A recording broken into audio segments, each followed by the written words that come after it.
perspectives, different views, one voice. Welcome to the LDN Perspective Podcast. My name is Kojo. Chris. And we start this conversation with our guest Mo, who has been on previous episodes. We're going to discuss music in general and also have a conversation around Top Boy. So to kick us off, has anyone discovered a new artist recently? I've just discovered Spice, the artist, as in facial wise and everything like that. Obviously, I knew who she is as an artist. Like, I'm not gonna lie. Because obviously I saw her on Insta, I was like, I'm not gonna lie, this woman is beautiful. I'm not even gonna lie to you. Yeah. For me, I just love a dark-skinned chocolate woman. She's been in the game for years. Chocolate. See, but that's the thing, though. So I was like, and just going back to that, I didn't know her. I heard of her. I heard of the music that she's been doing, but I didn't know that was her until I think my wife mentioned her I think I saw some article about her video. I don't know. You know when you just go on YouTube and you're just doing some nonsense. Yeah. Something came up where it's like her skin. She was talking about skin bleaching. Yeah, that's the colorism thing. So that's what prompted me to be a bit more focused on her. And then obviously my wife started telling me about love and hip hop and her being part of it. Yeah, that's what it was for me as well. That's where I knew the brand Spice. You see what I mean? After the whole the skin bleaching promotion thing, and what she done was genius. Because I was like, that's a good way to talk. Yeah, but it was a bit mad though, because I thought she actually bleached I knew she wasn't, because I was like, the way it looked. She bleached. Because watching the video, she looked like all proper, made up and all that type of stuff. I knew it couldn't have been. I was like, do you know what? That's genius. Like how she tackled it. I was like, she proved a good point as well. And even when I saw her interviews about how she talked about it, about what people say to her to promote a career in that, I was like, listen. No, for me, I'm a big fan. I just think that on that Love and Hip Hop show, it did not portray her well. Oh, is it? No, but then obviously those shows is just more pretense, isn't it? When you're too real, it will never really portray you well. Who was she under? Like, who was not under, sorry, forgive me. Like, who was because usually it's a star they're attached to. Who was her what was that entry level? Yeah, what did she go? No, I didn't watch it that deep. Yeah. Because usually they're with it's usually like Jim Jones or Chrissy and Little Scrappy. Do you get what I'm saying? I don't know. Okay. So what? Obviously, this then goes back to like back in the day, these type of music and stuff. But Bashman is alright for me, man. It's been the one for me. No, but then come on, man. You be in the club, the Bashman tune comes on. The DJ's like, "Raw, grab a girl," and then you're looking around and it's like, "Raw, if you can't grab a girl, that's just like me." I would grab it. I ain't gonna lie, Bashman was. You feel like you don't know what to do. I got blessed in them South London shows. Yeah, but then you start getting the man that knows how to do all these dances and that. Move yourself, man. That was the first time I started seeing goons learning how to do steps and all of that. Was from the Bashment and that. Like, you know, like what you said, that people would realise that you're either going to be standing on the wall or you're going to be dancing with these girls and you wine. Or you get what I'm saying, someone will take it as far as to learn the steps. I saw them that were street guys learning, doing it. Like, and I'm talking about the dancers, you get what I'm saying? But listen, when the Bashment shows and that, I'd appreciate it. I appreciate him looking back now at that. Like, do you know what it is? I can't do him all night, like I said, but as I got older, certain raves, they started springing up where it was like all soca raves, all Bashment, all just, you know what I mean? All funky, man. Do you get what I'm saying? I never got funky, into you get me. Like, for me, I used to hate funky, all funky. AfroBeats, you get me. Yeah, I haven't been to all Afrobeats. Bashment, nah. Only a little bit, man. I can't do it the whole night. I can't do it all night. I love it all of it. Bashment, could you house, do funky, everything garage. all night? I can do all the genres all night except for hip hop. What? I can't do hip hop all night long. You know, oh my goodness. Man messed up the levels. Sorry. I know what you're saying. But hip hop for me is driving music. I play that in my car or at home or whatever, but to go out clubbing, I can't have hip hop all night long. It's a bit strange. I can't do it all night long. I know what you mean though. There is a bit, I don't necessarily mind hip hop, but I can't do it all night long. And I've never really considered it. Because when I usually go to raves that do hip hop nowhere all does night, it all night long. I feel like you see me at setting point just standing by the bar, man, because it's like it just gets a bit like. Do you know what? I know what you lot mean. I've always dreamt to go to an all hip hop rave, but that's only when it's a good quality all hip hop rave. So All hip hop rave, like or like back in the 90s and all them type of stuff. No, not even. I'm talking where you see the music of that year, or for the lit tunes. And I've never really been to a rave where the DJ knows how to play all the lit tunes. You get what I'm saying? The closest is someone like Westwood, because he's a specialist in hip hop. You see what I'm saying?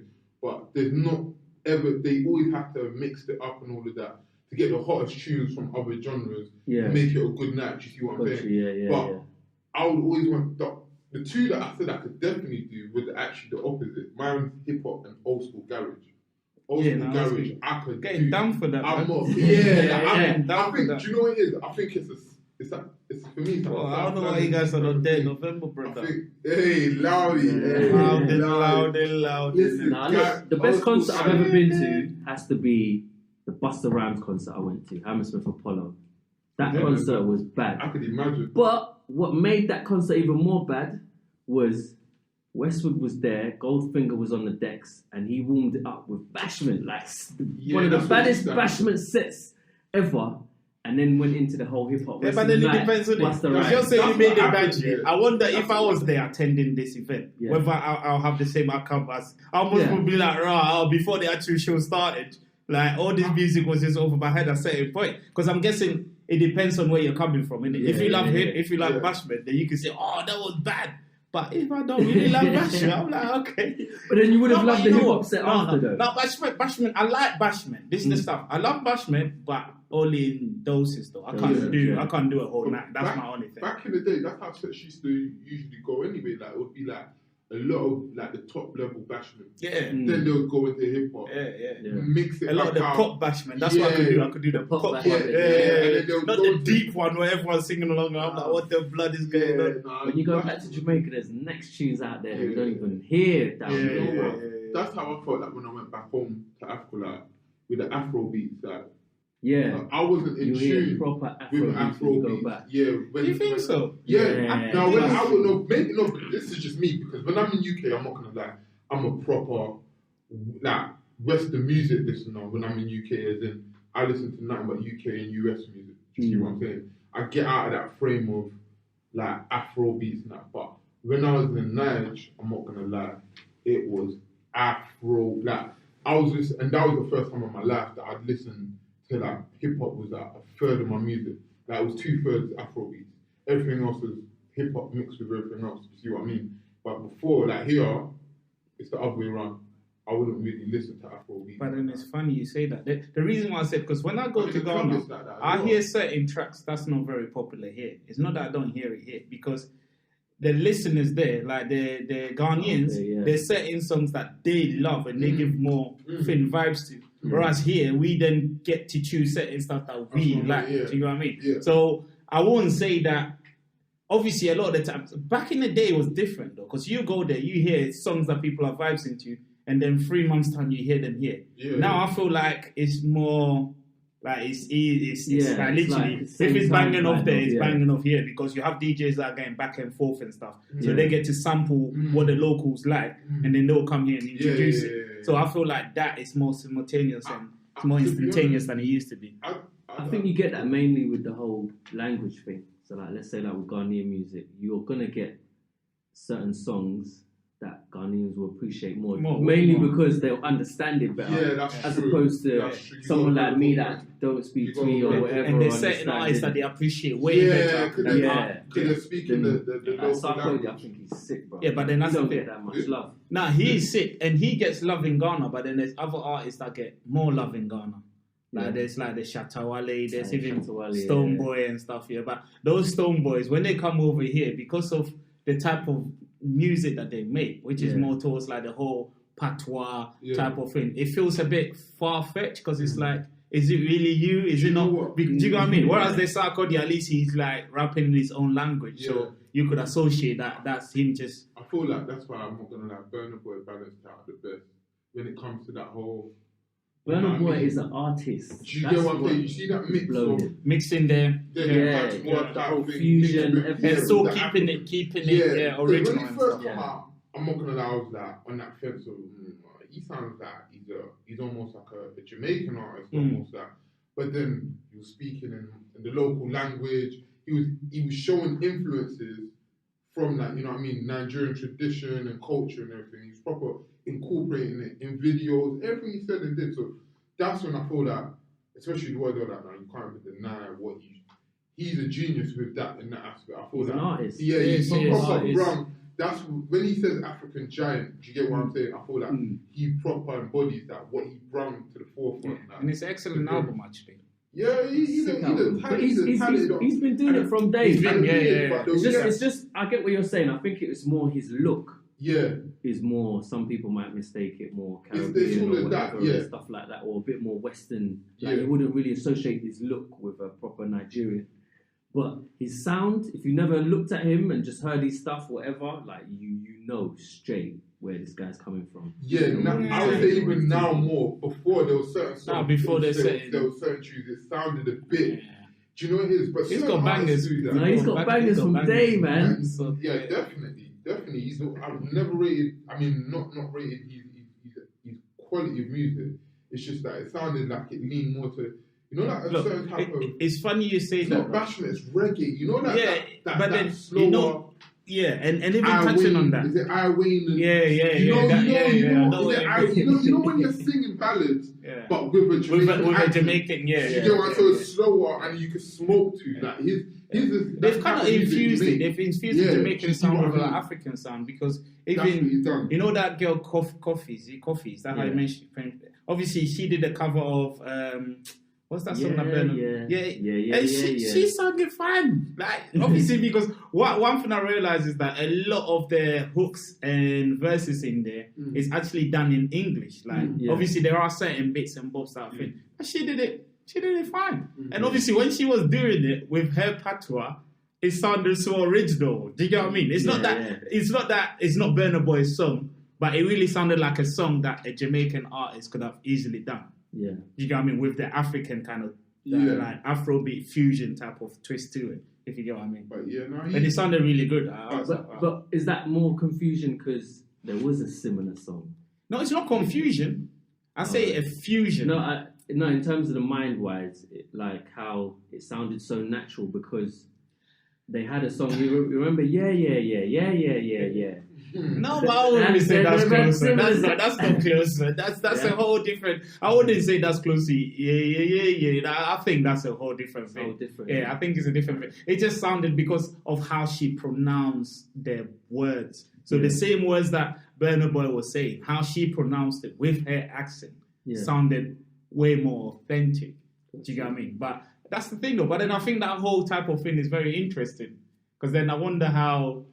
Because we call it the fusion, right? And I guess we had a separate conversation before. Yeah. And I do wonder how the Jamaican artists generally feel about that. That's the thing. But that's why I feel like people like Wiz got so popular as well because obviously everyone knew his story of like a street kid from Lagos. Yeah. So he came with that story of the authenticity of I'm a real Lagos Nigerian, like proper Yoruba in my music. I'm saying local street names, talking local street talk. You see what I mean? So when people are hearing that brung to the masses, that gives hope too. Do you get what I'm saying? So that's when it becomes more patriotic. Do you see what I mean? The music where it's like people be like, yeah, this boy, I used to see him in the streets. I used to see him running around, and he's talking. You know what I mean? That he's talking like, let's say something. He represents us, isn't he? Yeah, he knows our struggle. He's talking about the local market. Yeah. He's talking about buying fish from. You get what I'm saying? So when they're hearing that, they're like, yeah. It's a different spectrum, innit, with the Wizkid and Davido. Davido's like a rich kid. Wizkid just grew up in the streets and made a name for himself, where Davido's like, he had the father's money and stuff, innit? But the thing is, his father didn't fund his music. No, I've listened to what he said, and I understand that his father didn't fund his music career, and he had to really try to find ways to maneuver. But he's still a rich kid. He had more resources available to him than Wizkid would have had trying to do the same journey. Do you get what I mean? I understand where he's coming from. And of course, he made the thing for himself. And I'm not disputing that he doesn't warrant to be there or anything like that. I'm just saying Yeah. that their journey is kind of Yeah, a bit that's different. what it is. It came from different But angles of the coin. yeah, it all depends on the kind of artist you kind of feel in that as well. But I feel like they all bring something definitely different, and that's what's good, and that's what I liked about But then, that the AfroBeats theme. And I was there, like I saw. For me, I could listen to it, but that Burna Boy at the time, he was big. Like what we were saying about the appreciation abroad and all of that. You could tell he was big, but only on a certain level. And then you could tell that only certain listeners would listen to him. Like, he's got a little he had a little niche at that point before he became that very popular. That's He had what it was. a little niche. I was one of them. Like, I was one of my. That's what I'm saying. For me, he was one of my. He's an artist. He was a niche artist for me as well. But I could tell, commercial-wise, Davido and Wiz, they're the ones they've been running like, it. Do you get what I'm saying? That the whole. Is that because they've been around longer and? No, it's just Burna Boy's been. Yeah, he's been about 4 minutes. Burna Boy's been about. He's been about. No, he's been and about. he's had hits like what we said. So it's not even that he's whacking out hits. But obviously, commercial-wise, it's what they sing about as well. Like, do you get what I'm saying? No, the but whole polished look. It's the type of hits though. He had hits, Burna Boy, but they were not. Wizkid and Davido got some hits. Man. They've got The proper. Wizkid's album. Remember that one that came out when we was in uni? Yeah. I went to the concert for that. Yeah. That album blew. Yeah, Do you get what I mean? do you know what I mean? And whereas with Burna Boy, when I knew Burna Boy had singles, That's what it hits. But Wizkid and Davido, their track record, and it's not obviously now that Burna Boy is on that, you could compare it when you look at some of the tracks that you think. But these guys were making hits after hits after hits. Like, I mean, hits. It's not like it's not like hits that you have 40% of people like. This is hits that everyone likes. Do you know what I mean? So Wiz was the most consistent that I saw. Like he was hitting. Like I remember when I was there, he was just going. he was. I'm not gonna lie, Wiz he was was consistent. dropping. He was like, you know, like how when Drake even drops like an average track, and it was a hit. and it's just a hit. He's just dropped it just for the fans, and he wasn't even expecting it to blow. That's how Wiz was dropping it. So I was like, bro, this guy's talented. Like he could do any type beat. It was coming across, and I was it's good like, to see though. Yeah, I think man, the transition of African it's artists amazing, actually man. getting on the global scale and actually getting real money. And it's not like when I say real money, because obviously you can always refer back to the Fela Kutis and stuff here. But I'm talking about generally African artists are getting a lot more revenue streams because they could go on tour so many different places because the music transcends out of Africa. Do you know what I mean? So they have so many avenues for them to actually get money in than what they had before, which is really good to see. And because there's always like, obviously and you can see it even in social media now. Like, there's a big market outside of Africa, literally the land, in the diaspora. Do you see what I mean? So there's a lot of Africans in America, Europe. Do you see what I'm saying? So different Asia. So that's what made it more popular. That's we accept it, and then. Do you see what I'm saying? So they'll go and get money in places like Malaysia. Yeah. They'll go get money in places like Dubai. They'll go get money in places like New York, LA. Do you see what I'm saying? That they can go do shows and they can get sold out shows in these places now because Africans in the diaspora will support because they've got artists now that they can listen to and just be that, this is us. I'm so far from home. But this is what brings me back. Do you understand? This is what makes me remember. Remember the street. That's what I said. This is people like Wiz talking that how he talks is important. The one that made something, Pour Me Water. What's his name again? Mr. Easy. Mr. Easy. You know what this guy did? He went to the US here and he was doing like concerts on campus. So he was doing it through universities where he was going campus to campus. Mate, that's so smart. But imagine though, an Afrobeat artist could do a concert at a university in the US. Mate, before this was unheard of. Like, who are you going to mention? Do you get what I mean? So it just shows you how far this whole thing has grown. But don't you feel like in the music videos though, like they kind of perpetuating a lot of the American music videos with the women and like, don't you think that's kind of like killing it? Because I don't feel like that's authentic enough regarding what the African story is. That's why I did is it just certain songs. I mean, certain videos that Davido did, like the IA video on that. Now, for me, that's authentic. That's traditional. Like, I don't know if you've seen the video with the whole going back to the village, having the girl that just even dressed natural down to her hair. I think a lot of it is more strategic marketing. So a video is to push your you can't sell thing yourself out for there. strategic marketing. Nah, You have to be as in, authentic. no, as in it's just them trying to expose themselves more to different markets outside of Africa. No, but then I don't feel like, and I understand that, yeah. and I'm not even disputing that because if you're saying, but for me, it's authenticity. You have to be authentic to who you are. Yeah, That's for me. That's key because I feel like that's what propels you. That's what pushes you outside of Africa. Because when you use the same thing with Sarkodie, when you mention Sarkodie, and then there's other artists. What I say to my Ghanaian friends, and they can't understand how come Sarkodie is so big over here, and it's not like he's not big in Ghana or non-parallel. But the reason why some of those artists are not so big over here is because of how they sing, or because of the whole Jamaican vibe, where they could do a whole song in patois, right? Okay. And that's fine in Ghana because Ghana loves the whole Caribbean culture. They love Jamaican culture.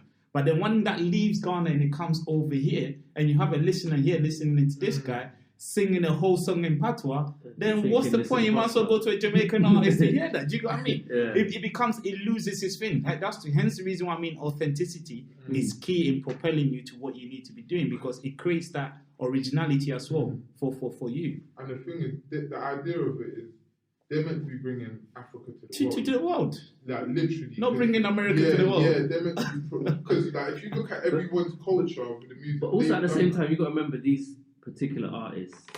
That's what they've grown up seeing. So like back home in Africa, literally the videos you're watching are these kind of Western or whatever and that. And that is kind of the direction that you want to go. So you then kind of it kind of then just goes in its own little cycle, whereby you now kind of start replicating that same thing that you're seeing all the time. No, and I guess the point that you're making regarding the labels and the influence of the labels, because now once you're signed, but not all of them are signed African ones. Yeah. Not all of them are signed actually. Yeah, but a lot of them. Are no, but then some of these independently. videos that you're seeing, like the American type, are very polished ones. Yeah, those were big. Those kind of gives you a thing that they must be signed. They're very polished. It looks like a lot of money went into it. Remember I told you, Nigeria has 200 million people over there. No. Some of these artists are making money independently. But then you know what? Do you know what though? The only thing I'll say to that though is that yes, they grew up seeing that. Yeah. That's the American music infiltrating Africa. Yeah. They also had African artists that have been making music for ages that still had videos. Though those videos did not portray what the American videos portrayed. Yeah. Do you know what I mean? So yes, I understand where that is coming from, but I don't necessarily feel that is right for us to be continuing that, because the whole idea is that, like, if I want to listen to a Spanish song and I want to watch the video, it gives me an idea of how the Spanish culture is like, even the way they communicate with women and all that. It gives you, it's like you buy into it. It's like it takes you to a different world, and that's the whole point. Do you know what I mean? Yeah. Where it's come to a level now, even when it comes to the African videos, there's not a lot of them I play in my house, because my kids I might as well let my kids watch hip hop videos, and they don't watch hip hop videos, because I feel like a lot of the scenes in there is for matured audience. It's not for kids. Yeah. And for me, that's a shame, because that's the only type of music I could actually play in my house, that I don't have to be posing or anything like that. Like literally, that's why I listen more to AfroBeats, the swearing and all that. And that's why I listen to that genre, because I don't have to think about anything like that. It just plays and everyone just listens. Yeah. But when it comes to videos, I'm like, I don't know about that. Because some of the videos, like, seriously. Overly sexualized. They're overly sexualized, but it's just like... Yeah, shoot. We never really used to, I've seen it. I'm that. They've jumped real quick. Yeah. From that, just starting out as they're doing their videos, but they've jumped straight to the sex sales thing. Yeah. They've jumped on that pretty quick. Way too quick. Scene. I'm like, right. I understand the kind of music, the beats and that. But do you think it's way too quick? In the society we're in right now. No, but the Western society has to be separate and has to be different to the African society. We cannot copy everything that the Western world do and say that this is the pinnacle of what we need to do in order to make it. Do you know what I mean? And this is what you said in regards to strategy and that type of thing. For me, it would be really sad if that someone is sat down to say, this is a strategy we need to follow in order to make it. Because for me, you made it without having to do this anyway. Yeah. You had the audience, and the audience, it came from us being here and wanting some sort of identity and having the music in order to identify us, to say that, oh, this is something that we listen to. This is us. So you've already grown the audience. You don't really need to do that. That's how I feel anyway. But I've never really sat in the boardroom and someone explaining to me that if you do a video with women in there, how many hits you might get to a video without women. But then for me, that's even like a selling out thing, because if I'm just doing it to get hits, then it's like, But that's what they're doing. that's what I'll personally say. But no one's flashing millions in front of me, innit? So it's easy to say that. That's what it is with being an artist, especially a major artist. You gotta compromise certain. I would say, because unless you're a full artist yourself, where you're doing everything solo, like you're doing your video solo, like you're a pure artist in that sense of, you know, like what Kanye tries to come with, like I'm an artist. That if you're doing everything yourself, where you could literally like just explain yourself on camera and all of that, then yeah. But people will be saying, all right. Well, the labels and that will be like, all right, these are the radio spins. This is what you're trying to aim for. How much you want to sell. This is the profit you know what I mean? There's a business to it. This is how much you're aiming to sell. This is how much profit you're going to make. For you to get to this stage, this is what's going to help you do this. Now you can get there by being a pure artist, but it might take you 5 to 10 years to get there, because you're going to have to build up your whole fan base and all of that. Because this is what usually I've seen with that. Just apart from AfroBeats, just generally in music, you've got the independent artists who can go grind their whole fan base away and keep true to their, you know what I mean, themselves and their whole art. And it could take them 5 to 10 years to blow. Whereas someone who's willing to play the game of the business of like putting more women in their videos and, you know, the whole sex sales and all of that, they can do that in 2 years.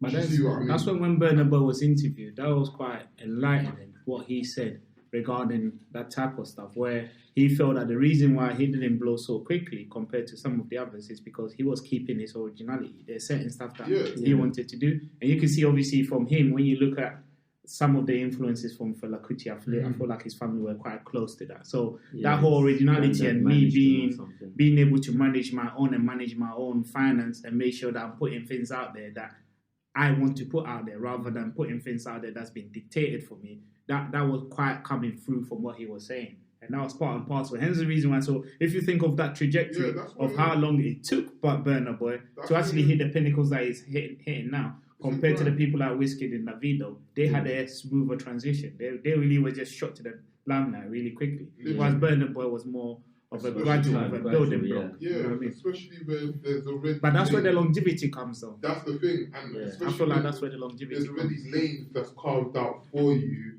and in the sense of like, you see like thrones already being vacant. Because if you look at it, when I used to see it, I just looked at it as Wiz literally came under the bench. You know what I mean? He took that throne. Like, you see that the whole Usher, Michael Jackson, Chris Brown. And then Peace Corps guys had hits as well. Yeah, but Two-Face had that one hit. No, but then, I'm sorry. No, but then do you see what I'm saying though? I'm talking about Two-Face in Nigeria was big.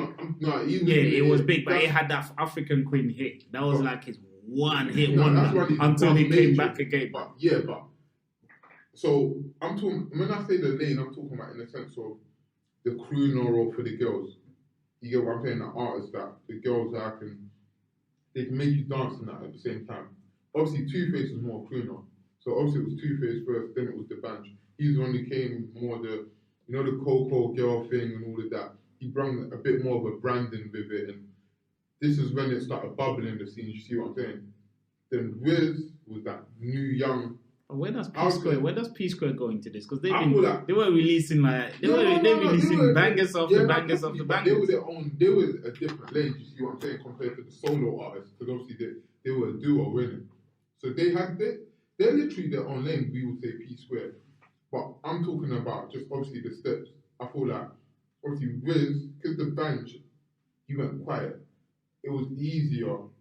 Because there was no one big. But did he not only go quiet because when he got involved with Kanye after that hit? Yeah, it was around that time. I don't know what happens with this when the labels are not pushing your music anymore. Once you sign, especially the major or American type labels, it's like, kills you, mate. And then so Wiz obviously took that vacant spot. Obviously, Burner, like what we're saying, he had to grind for his spot, craft it out all himself. Do you see what I'm saying? It wasn't something that was already crafted out like the band. Is there any other things on people's mind to talk about? Well, I was thinking about that artist Dave. Yeah. I said I was thinking of that artist, you know. You mean Dave? Everyone knows who Dave is. That's the man. I said Shout that out to Dave. Yeah, No, he is. Though. No, I was reading You know that what? article, the Yeah. whole Daily Mail thing that they took down. Oh, When he right. won the Mercury Award. Yeah, what did it? What's So the article says, artist Dave wins the Mercury Award. He thanks his mother and he thanks his criminal brother. That's what they said. That's Criminal literally- brother. Yeah, that was Why was literally that the relevant? headline. It was just to throw thing, Yeah, and then throw dirt on his name. literally, that's literally what they were doing. But How I petty think is everyone, all social media started commenting on it and Yeah, cussing and whatever, and they took it down. Wow, said criminal brother. Yeah, and I'm just thinking, why? Because I'm sure he never said those words when he thanked his brother. Do you get what I mean? So they felt they needed to add that in there. Yeah, but then this is it's funny because when you see that, obviously Dave has mentioned it a few times, and then when you look behind the story, I'm not sure if you guys are aware of the story with his brother and how that transpired. And from even when you listen to Black Box Dave, he talks about it. That's when he didn't give him down. I was like, got him for murder for something that he didn't do and all that type of stuff. So from how he says it doesn't seem like his brother really had, like, he was the one that did the dirties, as he puts it. But then, as we know with the code, is that you didn't do it, but then you have to get burdened for it because you were there, type of thing. Yeah, And then yeah. you can't snitch, so then you end up doing the time. But nah, I think Dave, for such a young artist, for such a young man, is very articulate and very intelligent. And you can see the way he's mapped out his own career. That's really good to see. Plus, I feel like he hasn't, and I don't like using this word lightly, sold out, because I feel like he does what he wants to do rather than what people want him to do, type of thing. It's a bit far-fetched me saying this, but this is if he remains consistent. But he's another one that's been there for a long time. Yeah, if he remains And that has consistent. slowly... Long? Would you say long though? Mate, he's Not been, long, but he's been he's spinning No, for not time. long though. Not Not long. too long. I wouldn't say long, It's been because when you about 5 years compare, now, actually. yeah, it's That's been kind of- about but 5, that's 6. kind of, for the new artists. No, It's not long, he but got his he's break been- really quickly. He got his break Yeah. about 2 years into his career. Yeah, that's where when what's his name did that hook with The him. Drake. Did that hook with him. So Dave, when he hit the scene, yeah, he was doing a lot of the, and that's the thing. I think a lot of the things that people appreciate about Dave is that he can actually rap, like proper rap. Like it's no joke. Like when have you seen the Black Box? I haven't seen it. Watch it. He was like a 16-year-old or something on there, man. He was like, he's got it's bare one of the stuff. best Black Boxes. You know the whole Black Box YouTube thing. It's the one of the best out there. He killed it. No. Like, so for me, when I followed his kind of trajectory, it seems that he hit the scene hot, and people were talking about him, and he was making headways. But he had that, and when he linked up with what's his name, Drake, it's what gave him that more exposure, and he hasn't really looked back after that. But we're talking about all that 5 to 6 years, all that. Well, But he's been hitting the scene from 3 years ago, from him being popular, as in people know who know who he is. If he still keeps that consistency, I think we're seeing that basically the UK version of Nas. Literally, if he stays that consistent, because obviously it's just having to have that. But the wordplay, everything, the subject matter is literally all I see in him is Nas. Yeah. Like that, just even the age Nas come out, to be that intelligent to talk about what you're talking about, especially amongst your peers, Yeah. especially what's going on in London, especially what was going on in New York at the time. I'm seeing too many comparisons. Because a lot of people talking a lot of the road stuff at that time when Nas was coming out. You see what I mean? The flashy road talk, all of that. He's come at the time when this whole UK drill's big, everything as well. But he can talk about the streets, but he can talk about it from a mature angle as well. And he can show you the other side of it. Do you understand? And he doesn't have to glorify it. He's just giving you the real, actual bars with actual good lyricism. He's actually, when some people are like, how did they become a rapper? Do you know what I mean? It's like, bro, you're just a rapper because you got the image and all of that. He's a rapper because he actually can rap. You see what I mean? He's actually got talent. He's just pure talent as a rapper. It's not like he's got the freshest kicks on and, you know what I mean? He's got the biggest street rep. Because that's how a lot of man, that's not. a lot of man got big. It's funny you say that, yeah, because I was with my cousin, and and normally when I'm with obviously the younger generation, I call them now, bloody hell. I will always ask the question. Also, like, who is hot on the underground scene at the moment? Because they know like who the next up and coming artists are. And they mentioned a name to me. I forgot the name of this guy anyway. They were like, yeah, he's good. I was like, oh, play me a song.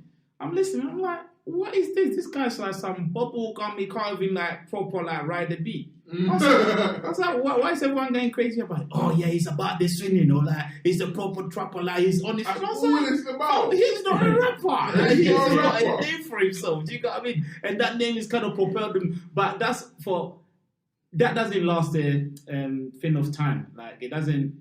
You could get that buzz. Yeah, obviously. But then now it's about your skill and you being able. That's what keeps you relevant. Do you know what I mean? So you always have the peak of this artist. Everyone's talking about them.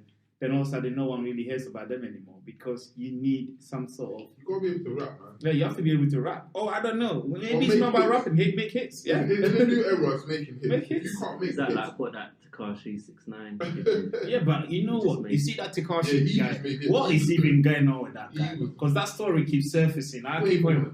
What is That guy. going on with that guy, man? Bro, he's just doing what he's doing. That guy, I don't even know. No, but anyway, just going off the tangent of that, yeah.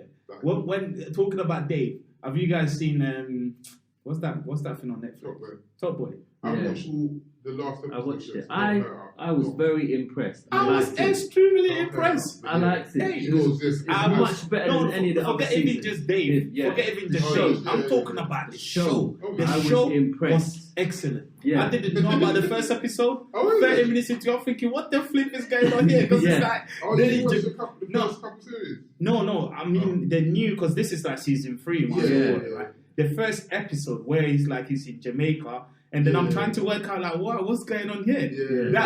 That at some point I was thinking, nah, this is going to be rubbish, man. But when I kept on watching it, I was like, nah, Everyone said nah. the same thing. Everyone I've spoken to has said it builds up. It builds So, up. yeah, so the first episode you do question, Yeah. but then once you get to the second and third, The second and third, by the third, you definitely. Nah, it solidifies it's, itself. for me, it's a masterpiece. yeah, I think I it's one actually of the think it was best. definite. Best, because remember we had a conversation before about Top Boy and what it represents. Because for me, yes, a lot of the times you're talking about real life, but then you shouldn't always portray the negative side of the real black man's life or roadman life on do you get what I mean? And I Yeah. always feel like this is what it's always represented. So I was a bit apprehensive in watching it, but then watching it, I was just like, I couldn't have done it any better because they were, and that's the thing. And I remember when we did the whole diversity. I think it's episode 10 when we did the whole thing about diversity and representation, and we talked about the whole 360 personality of someone, where it's not just being seen as in he just sells drugs and he kills people. Yeah. It was more being seen as in, look, he's doing this to make ends meet. Yeah. In a family life or in a different context, if you're looking at this guy, you'd be like, he sets the right example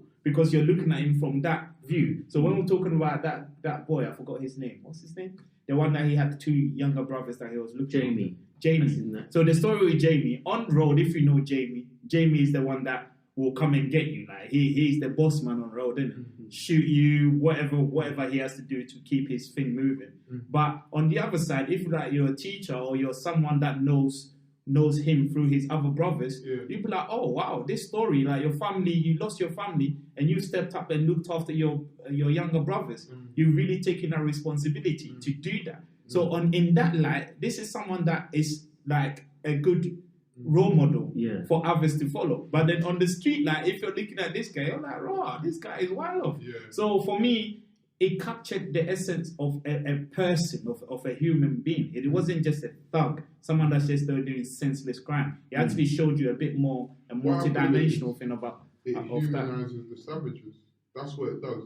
The savages, Because obviously, as I'm talking in about- people that have been perceived as the savages. exactly. So what they've been doing in these kind of shows previously is the world would look at them as savages.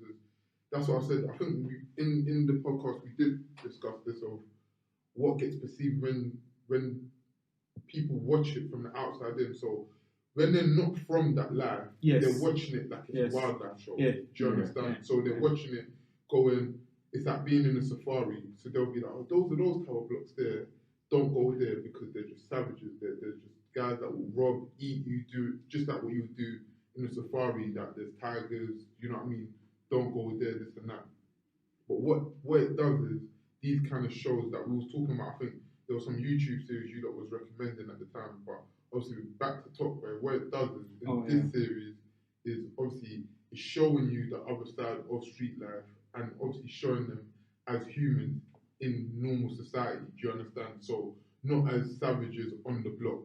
It's showing that, all right, these are people's parents, these are people's dads, you know what I mean, brothers, cousins. These are people that they've got families to feed. These are people that they're not just doing this just to get the next pair of trainers.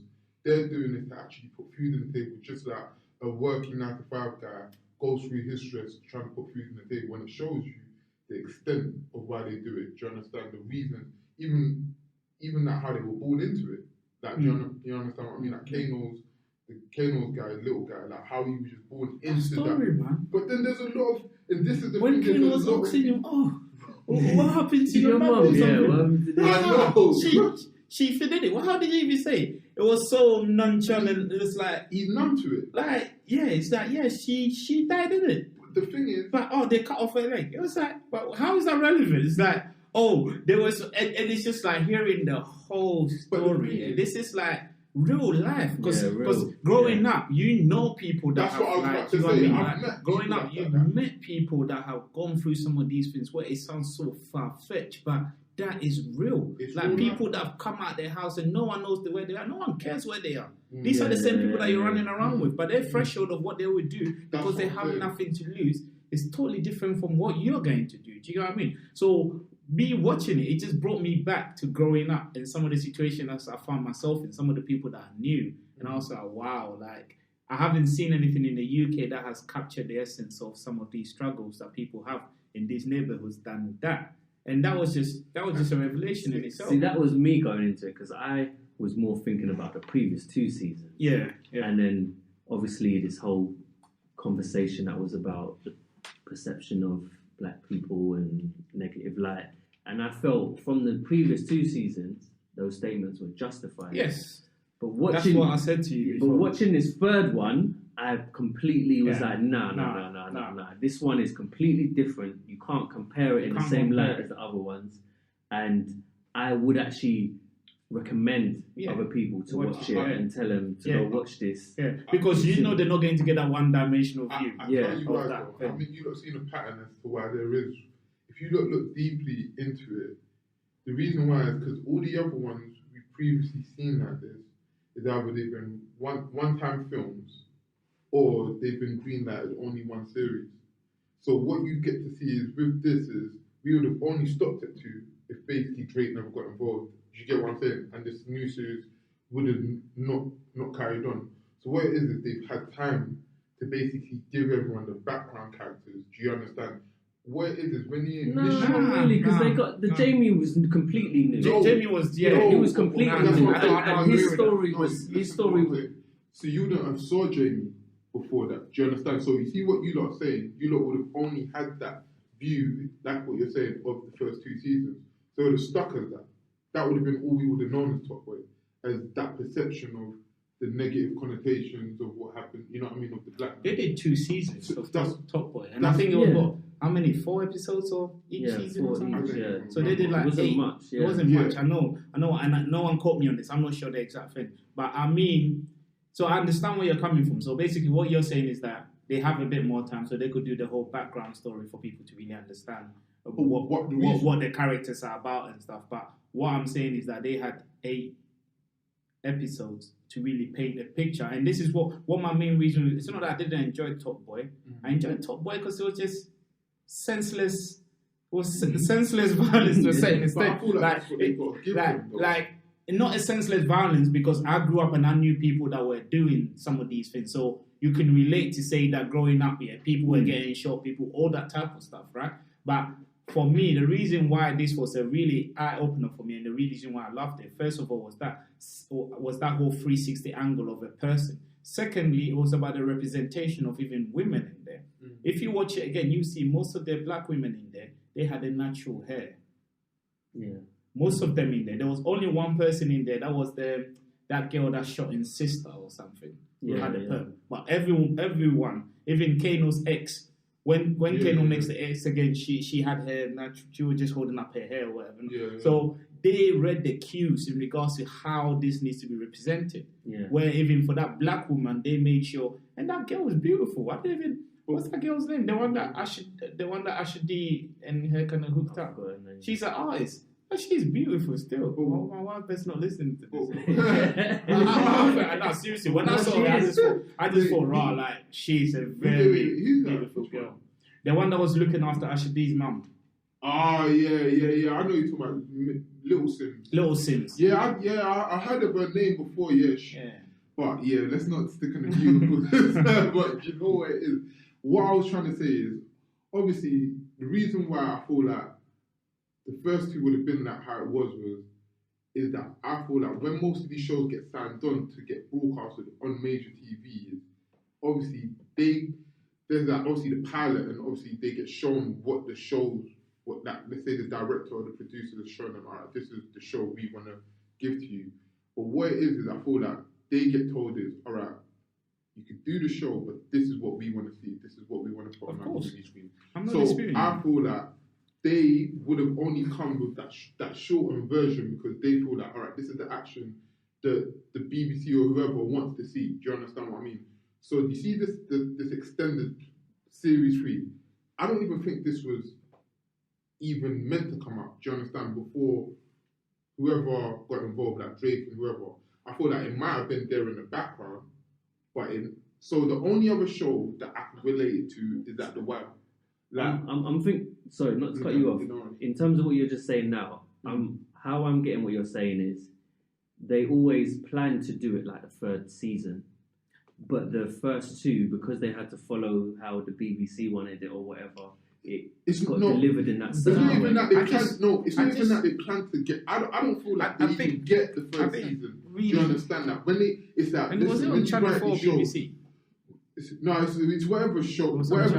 I can't say major. The first two, I think. I can't even remember. No, I think you hit the nail. I think I understand what you're saying. I think there's one thing to say that we're only going to show you this aspect of it because that's the only thing that you're going to fund. And if we don't show you that, you're not going to fund us. So we're on the airwaves, right? So, but and in the major thing, you've already written that story of the first. So you see that now. But then I don't think that's the case, though. No, that's what I'm saying. I don't think that's the case. That's what I'm saying. I understand what you're saying, but I don't think that's the case. I'm saying I don't think that's the case realistically either. But I'm saying obviously you've naturally built a bigger world when you've written the story. The writer has written a bigger story. You see what I'm saying? So he might have had notes because obviously writers. I know that obviously because I've studied that, so I know that there would have been a certain background of the characters they've made. But obviously, when they put it into actual production, that's the side they've shown the major companies. You see what I mean? Yeah. But obviously, they've already built a bigger world. But they haven't planned for season 3. Do you understand? They haven't planned for that. They planned for it. They didn't have a funding. Yeah, that's what. But I mean, planned for it. That's the funding was cut. So that's my point. That realistically, they know that they're only going to usually get a season or 2 seasons out of it. So the things they got to put out is shock value. Do you understand that? To get the viewers, this is the violence. Do you understand the certain perception? This is what's going to get the viewers to make us, everyone, our money. Do you understand? That's what only thing I was going to compare it to is The Wire, in the sense of the reason why. But you've got to compare this new season to The Wire. That's what I'm saying. Yeah, not before, but I'm saying. Because The Wire, so you got to understand that there was a bit more of a character building. You've got to really understand a bit more of the characters rather than just them going out to food. And don't keep cutting you. I'm sorry. But no. This is what I'm trying to link it, but I keep getting cut. What I'm saying is that I still don't agree with the first point that you made, though. I still stand by that. I don't agree with that. No, you don't have to. But obviously, that's the only reason why I'm just trying to connect it with The Wire in the sense of what you're saying with the character building and the whole. But then that goes off the point that you were making. No. I'm tying it back to the whole series thing. So the reason why season 3 or season 1 and 2? No, I'm talking about in general. When they've written the Wire, obviously they've written that out, and that definitely got shown as this isn't just going to be a 1 season thing. The whole point of this thing is there's going to be 5 seasons. For it to be The Wire, it's not The Wire season 1. It's the whole story has to connect. No, but sometimes they don't just write a whole story like that. That's interwoven. No, sometimes it depends on, and this is I know you know more than I do anyway, No, so I'm not even meant to necessarily. be. But sometimes it depends on what the audience reaction is, Yeah. right? So sometimes even The Wire, because I haven't read of it, it could have been that they wrote for 3 seasons, but then they start seeing the audience reaction. You're like, okay, we need to, because with every character, you could reintroduce things. You could do, it's just like what EastEnders and stuff do. They could keep writing. It's not like they've written like a whole long piece of thing there. You could always pick up, and it's like when they do a movie sequel, and initially it's like they just do the movie. Yeah. They're like, okay, we could make a thing of it. So they get someone sitting down again and looking like, oh, what can we bring the brother in? Or who's the brother? No one knows about it. So I don't feel like that's The reason necessarily why I say where. that is, you see like how The Wire is split in seasons of, there's the street side, there's the police side, there's the docs, there's the education. Do you see what I'm saying? Yeah, but have you seen the docs? The No, docs was so yeah. shitty. Obviously, that's what everyone says in that. That's the least favourite season. But obviously, they've written it to show that, all right, this is how it all connects to make American society. Yeah. For me, that was the whole story of The Wire. Do you see what I'm saying? Of it's showing it on every level. Like, this is how America operates. That's the story of it. For Top Boy, I feel like season 3 is obviously, like you said, that's the only comparable, because it character builds. I don't feel like most of these shows we've ever watched from back in the day allowed everyone to character build. It's just literally, this is what's presented to you, this is what goes on in the streets, this is what happens. You've got to accept it. You understand? So everyone, even people that were from London or from these areas, you understand, we're seeing it as what it is, but we know that obviously there's another side to it.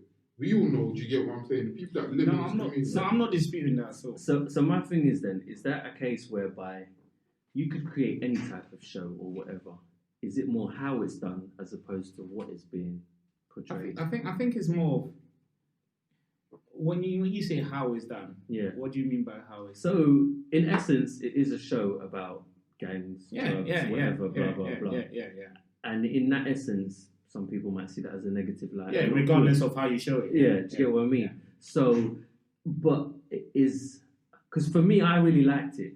But then is that because of how it was done this time around? I think so. And then that's why I could continue watching something like this or recommending it more. Yeah, definitely. Because I feel like if I recommend it to, let's say, someone at work that, commutes into where they live a whole different life than I do. Yeah.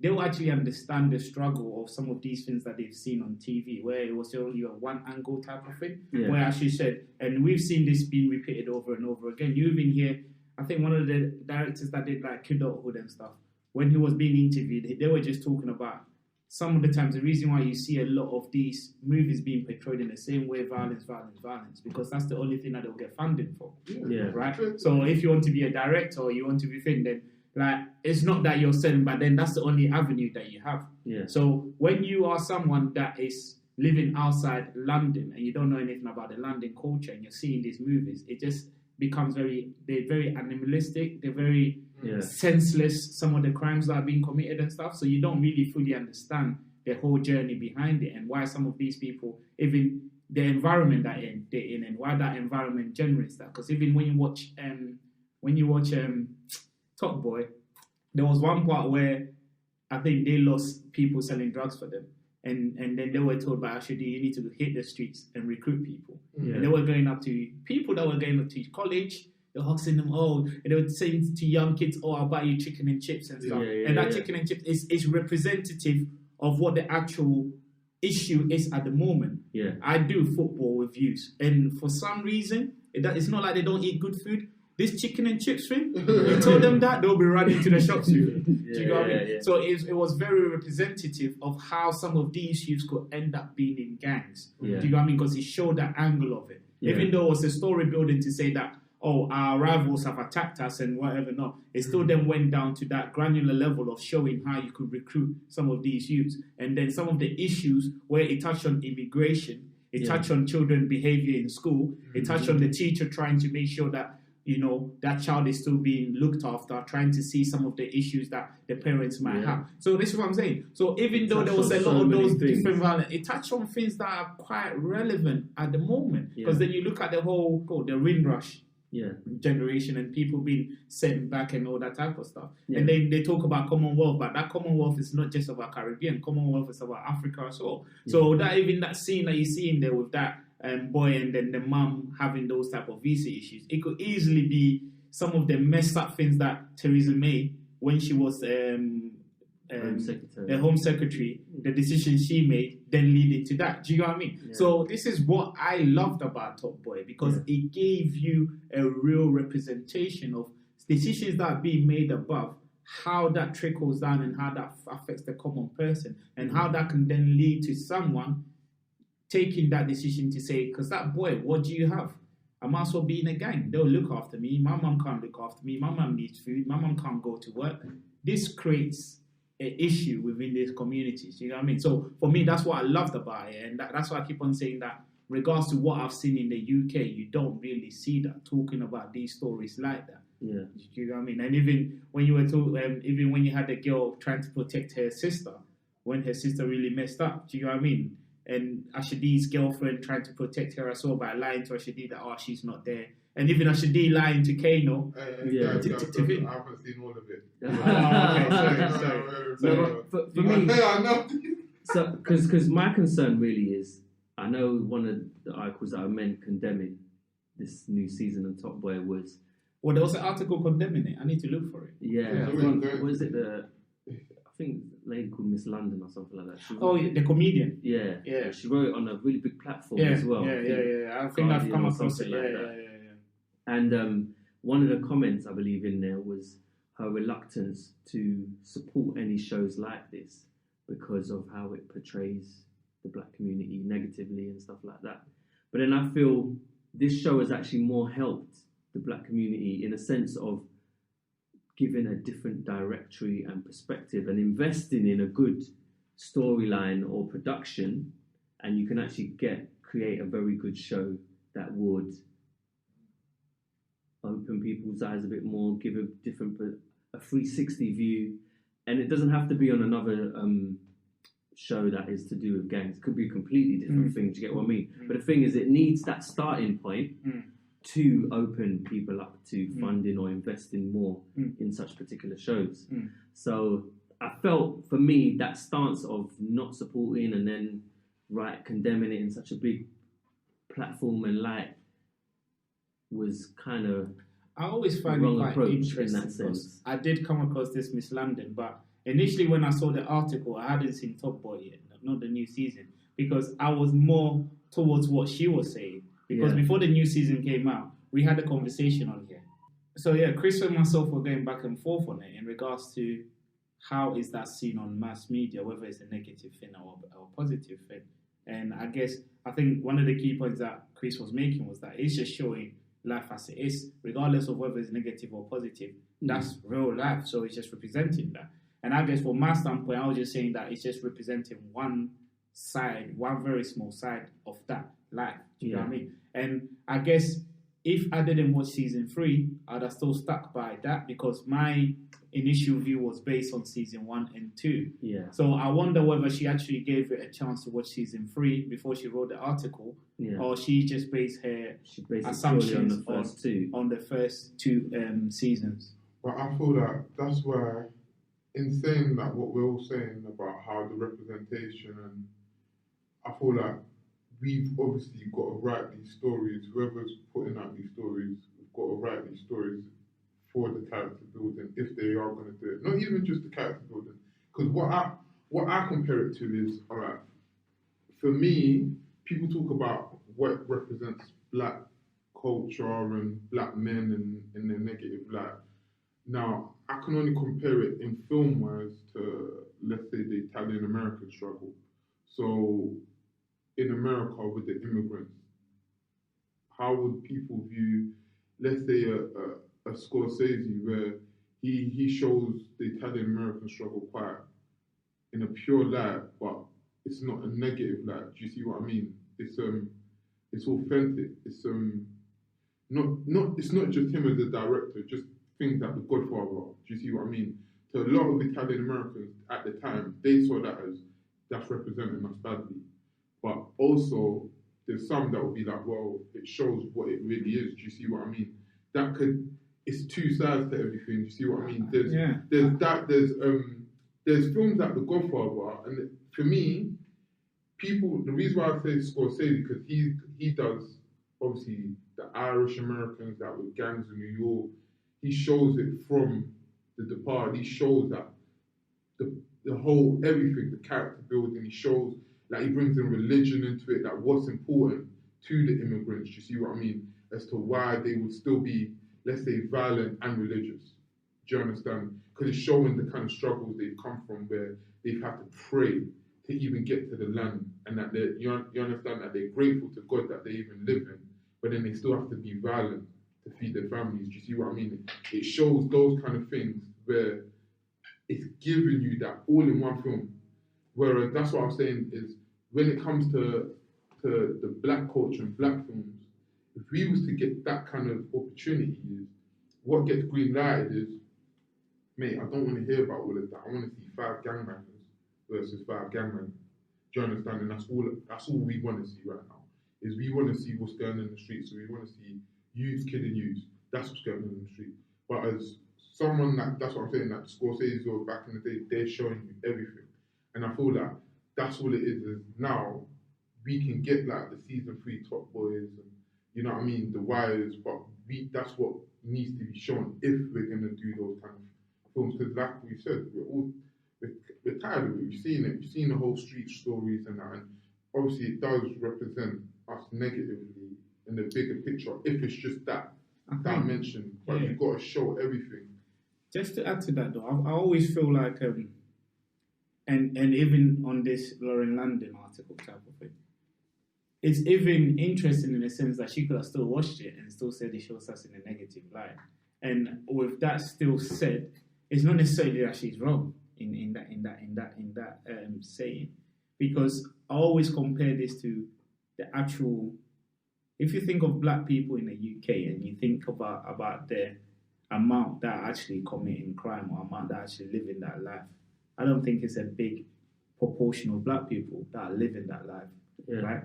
So when you do something like this where you're showing and it's like a representation of all young black people, it doesn't really paint, it just paints a specific light. Yeah. Do you know what I mean? So when you're talking about the broader scope of things and the broader scale, you could still see that as a negative because you're not painting the actual picture.